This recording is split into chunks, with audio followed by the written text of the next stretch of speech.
Welcome back. Election के बाद बलूचिस्तान मुल्क का वाहिद सूबा है जहाँ हुकूमत साजी के लिए इत्तेहादियों की तादाद के हवाले से सूरत हाल बिल्कुल विफाक जैसी है। शायद इसीलिए इलेक्शन के 2 माह बाद भी बलूचिस्तान में पीपल्स पार्टी की हुकूमत कायम होने के बावजूद सरकारी मशीनरी जाम पड़ी है और काबीना जाने कहाँ खो गई है। सेनेट इंतखाबात में बलूचिस्तान के तमाम 11 सेनेटर्स के बिला मुकाबला मुंतखब होने के बाद ये तवक्को थी कि इत्तेहादी जमातें काबीना अरकान के हवाले से भी सेनेट इंतखाबात की तरह इत्तफाक़ राय का मुजाहरा करेंगी, लेकिन ऐसा होता दिखाई नहीं दे रहा। पीपल्स पार्टी और मुस्लिम लीग नून बलूचिस्तान में शिरकत इक़्तिदार के सबसे बड़े हिस्सेदार हैं। पीपल्स पार्टी 17 नशिस्तों के साथ अक्सरियत जमात बन गई है, जबकि मुस्लिम लीग नून की 16 हैं। इसके अलावा हुकूमती इत्तेहाद में बलूचिस्तान अवामी पार्टी अवामी नेशनल पार्टी भी शामिल है। पावर शेयरिंग फार्मूले के तहत तय पाया गया था कि वज़ीर आला deputy speaker Peoples Party, governor और स्पीकर नून लीग का होगा, जबकि 6 वजारतें दोनों बड़ी जमातें बांट लेंगी और वो वजारतों से 2 नशिस्तें हैं वो बलूचिस्तान अवामी पार्टी को मिलेंगी।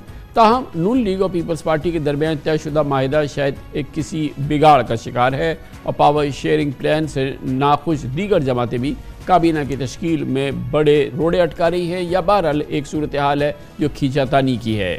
ये थे जनाब सरफराज बुगटी, बलूचिस्तान के वज़ीर आला, जो इलेक्शन से कबल पीपल्स पार्टी उन्होंने ज्वाइन की थी, मगर वो पीपल्स पार्टी के नुमाइंदा ज़रूर है मगर सिर्फ नाम के। हुकूमत साजी से लेकर इंतज़ामी फ़ैसले दरअसल कहीं और हो रहे हैं। तहाँ बलूचिस्तान हुकूमत के तर्जुमान का दावा है कि सरफराज बुगटी इत्तेहादियों समेत सदर ममलिकत आसिफ अली ज़रदारी के साथ मुशावरत के बाद बलूचिस्तान काबीना की तश्कील को हतमी शक्ल दे चुके हैं और जल्द ही इस हवाले से हतमी ऐलान भी होगा।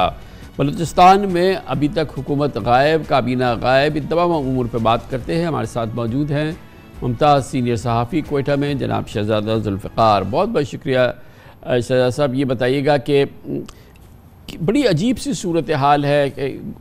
बेसिक बात तो यह है कि जो सीट्स हैं, जो विनिंग पार्टीज़ हैं, उनकी बराबर की ऑलमोस्ट सीट्स हैं और इनमें आपस में कोई तय नहीं हो पा रहा कि कैबिनेट में कौन आए और कौन ना आए। यही वजह है जिसकी वजह से अभी तक यहाँ कैबिनेट नहीं बन सकी।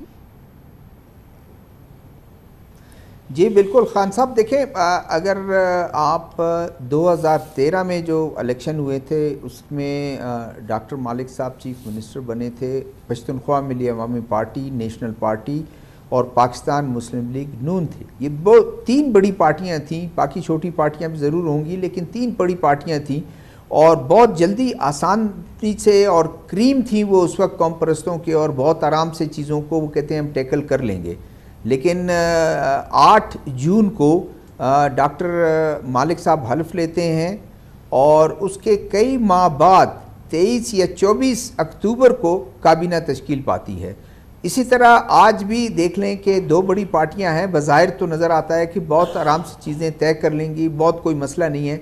2 बड़ी पार्टियां हैं, उनमें 6 इंडिपेंडेंट शामिल हुए थे और 6 इंडिपेंडेंट्स कुछ गालिबन कुछ 4 पीपल्स पार्टी में शामिल हुए हैं, 2 मुस्लिम लीग नून में शामिल हुए हैं।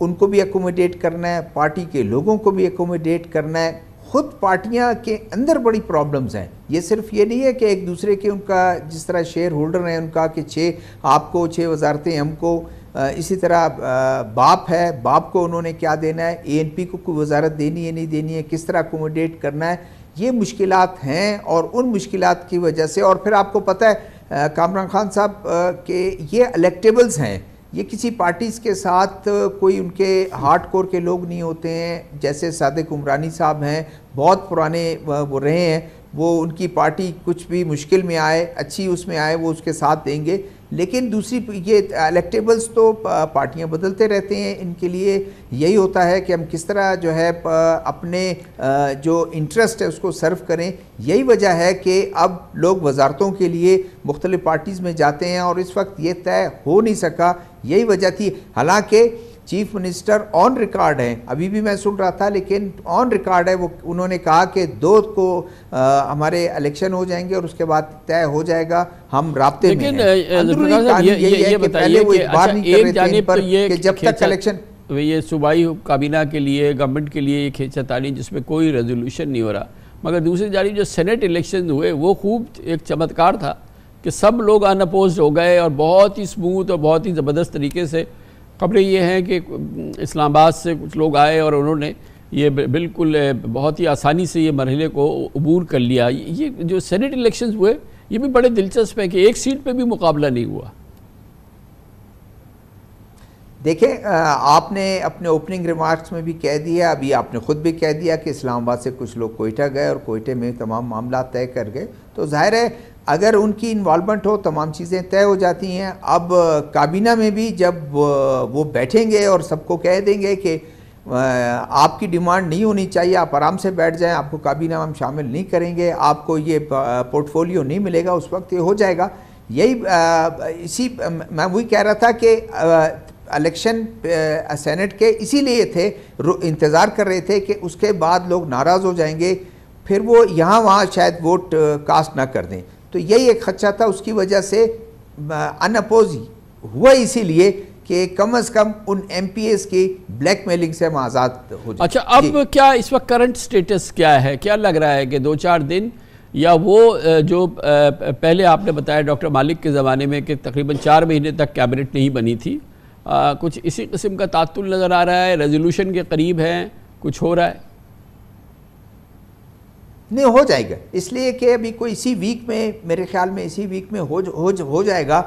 और बहुत कम इम्कान है कि ईद के बाद हो, वरना तो 28-29 को हम सुन रहे थे कि वो इजलास बुला रहे हैं और उसका, और गवर्नर हाउस में तकरीब हो जाएगी, फिर डिले हुआ, कुछ लोगों को शामिल किया जा रहा है, कुछ नाराज़ हैं, कुछ को शामिल नहीं किया जा रहा है, वो नाराज़ हैं, सब दौड़ रहे हैं, कोई लीडरशिप की तरफ दौड़ रहा है जो जिसके तरफ आपका इशारा है, कुछ लोग वहाँ मत के मेजॉरिटी लोग वहाँ दौड़ रहे हैं कि हमें काबीना में शामिल करें, अच्छी पोर्टफोलियो दें, क्योंकि जो लोग हमेशा से काबीना में रहे हैं वो चाहते हैं कि हम काबीना में रहें और अच्छी अच्छी पोर्टफोलियो एंजॉय करें। तो और जो चीफ मिनिस्टर के उम्मीदवार थे उनको भी खुश रखना ज़रूरी है, उनको भी अच्छी पोर्टफोलियो देना ज़रूरी है, उनको भी काबीना में अच्छी पोजीशन देना ज़रूरी है। सीनियर मिनिस्टर किसको देते हैं वो भी ये काफ़ी देखने वाली बात है कि किसको लेके आते हैं। तो ये असल वो है, और मेरे ख्याल में एक हफ्ते में